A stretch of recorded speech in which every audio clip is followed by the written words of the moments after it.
Maka ibu bapak kalau tahajud ujung-ujungnya minta proyek lancar, itu namanya transaksi. Bener nggak ini? Makanya konteks utama ibadah ini tidak terletak dari kegiatannya, tetapi pemahaman dan pengetahuan terhadap kegiatan itu gitu. Kerja ibadah nggak Bu Pak? Sholat ibadah. Tapi lucu loh kalau lagi meeting azan, meeting udahan yuk ibadah dulu. Kayak meeting barusan tuh nggak ibadah gitu. Bener nggak? Padahal kalau sikap hati kita terhubung, apapun yang kita lakukan, kita sedang melakukan yang namanya ibadah. Makan ibadah nggak? Ibadah. Kalau dengan niat hati, sikap hati untuk beribadah. Sampai sini oke? Nah sekarang saya tanya, ibadah itu apa? Nggak, ini ngomongin definisi dulu nih. Kan kita disuruh beribadah, betul nggak? Oke, ibadah itu menghambakan diri. Berarti ibadah sadar kalau aku ini adalah hamba. Allahnya itu adalah tuannya. Jadi kita ini hamba, Allah itu tuh, maka tidak ada ilah selain Allah. Nggak ada Tuhan selain Allah. Saat kita mulai nggak ada Tuhan selain Allah, di situ kita lagi ibadah. Oke sampai sini? Oke sampai sini? Dah. Sekarang pertanyaannya, kan ibadah itu satu akar kata dengan abdi. Makanya nanti Nabi Muhammad itu namanya Abdillah, hambanya Allah gitu. Abdullah, hambanya Allah. Berarti menghambakan diri kepada Allah. Oke? Pertanyaan. Kalau menghambakan diri kepada Allah, kira-kira Allah ngatur hamba atau hamba ngatur Allah?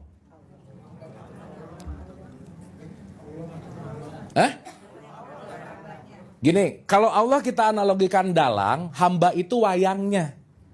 Kira-kira wayang ngatur dalang atau dalang ngatur wayang? Dalang ngatur, begitu wayang mau diangkat, dia bisa nolak nggak?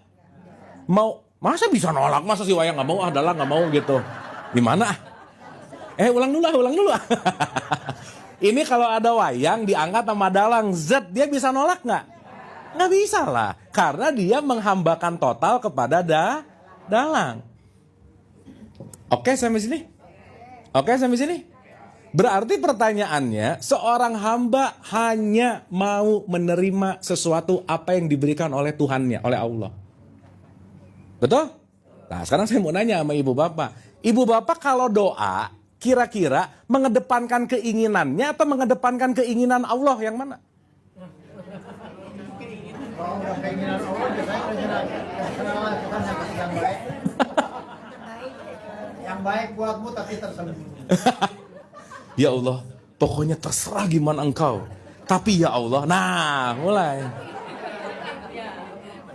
Ada tapi nggak? Ya, betul nggak? Jadi waktu doa tahajud misalnya, bagus awalnya. Ya Allah, terima kasih ya Allah.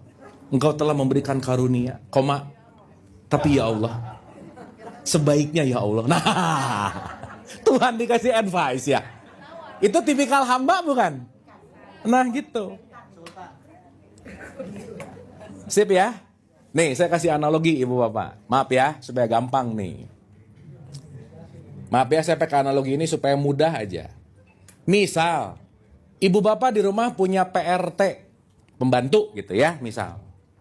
Namanya si A sama si B.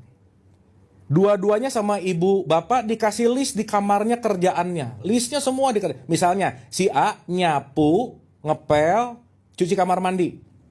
Si B cuci mobil, cuci kolam renang, cuci piring misalnya. Dua-duanya tugasnya beda.